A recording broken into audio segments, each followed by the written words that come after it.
Hey, what's up everyone? This is Michael Beardsley with the UPCI Music Ministry, and today I'm going to be breaking down a song for the advanced drums.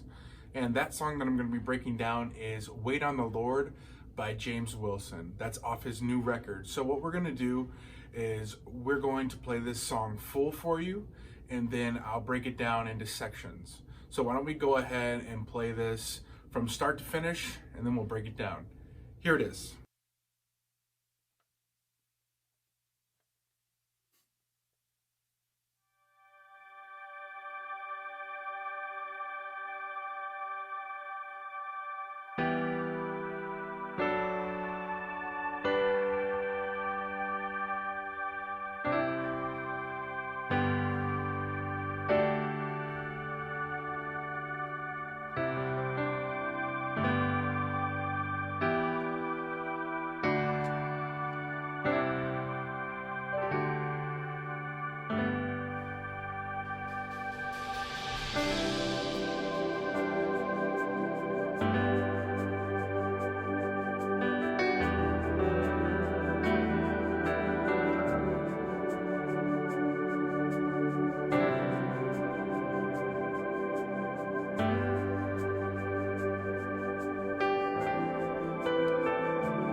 right, so that's the entire song. Now let's break this down. So we have the intro, we're out. The chorus, we're out. Now for those two, intro and chorus, in between those two, there are two cymbal swells that are already built into the track. You don't have to play them, but I did. So you can play them, or you can just let the track play them. And then we come in on verse 1. We're going to go ahead and cymbal swell in, and then we'll just play the basic time groove that you'll hear. Now this time groove goes from verse 1 into the chorus. So the next chorus will play the exact same time groove.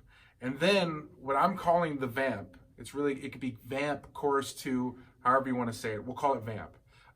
We're going to build into the vamp and play the time groove while we drive the kick on the quarter notes and place the snare on the 4. And then we're just going to play this the entire time. Don't do anything crazy. Stay really simple. Stay pocket. And then we'll break down for the bridge. So let's go ahead and listen to intro, chorus, verse 1, chorus, vamp. So we'll listen to all those parts and then we'll jump to the next section. Here it is.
All right, so that's the first part. Let's jump to the second part. Now, this second part, we're gonna play the bridge.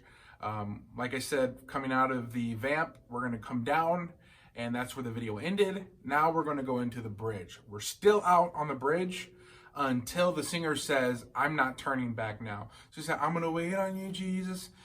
I'm not turning back now." And then we're gonna go ahead and build our kick on the quarter notes, and we'll build into that and go into the exact same groove that we did for the vamp. Now, we're gonna play this one time, and then the choir flips. Once the choir flips, you can go ahead and open up. I opened up with the ride cymbal. You can open up on the hi-hat. I just prefer to crash out on the ride. And then we're gonna play that exact same thing until we go into the musical interlude.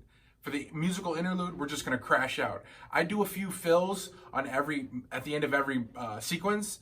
You don't have to do those on the CD. He does do some kick work. Just have fun with it. Be tasteful. You don't have to do exactly what I did, and you don't have to do exactly what Ken did. But you should note where we place everything and try to duplicate that as much as you can. So here it is.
Jump to the next part.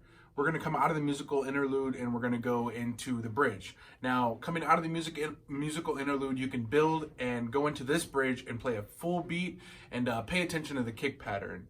And then you'll go from that bridge into a cut bridge. During this cut bridge, just play pocket. I do a fill there. You can play that fill or you can play pocket. Either one is acceptable. You do not have to do exactly what I do. Remember, pocket is always preferred if you cannot play the fill. So go ahead and do that, and then you'll come out of that the cut, and you'll go straight into the musical interlude. Now, this next musical interlude, you'll crash out again, but this time when you crash out, add some more intensity. You don't want to duplicate it exactly like the other musical interlude. Always have some variations to each part of the song. And then coming out of that musical interlude, it gets a little tricky. You'll actually hold the bar and hit on the 2 and play the rhythm on the cymbals. You'll notice what I do in the video. Try your best to duplicate that. I believe you can do it. It's pretty simple. And you'll just hold it and hit on the 2 for every sequence. And then it's very simple from there. You'll build and go into a beat, and then that's the outro. The outro will lead you with a guitar solo, and then after that guitar solo, it's on you to kind of bring that presence and that intensity. So go ahead and play that with some intensity, and then you'll end the song on the 1, and you kind of just slowly fade out. So why don't we go ahead and take a listen to this portion. Here it is.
All right, guys, so that's the entire song. It's pretty simple to play. It's a lot of fun, and better yet, it's very anointing, and it has a lot of power. Every time I've played this in my church, God has moved in a mighty way. So put the time in now. That way it shows up on Sunday when you and your team play it. Well, I'm Michael Beardsley. This has been an advanced drum lesson breakdown, and I'll definitely see you guys on the next one.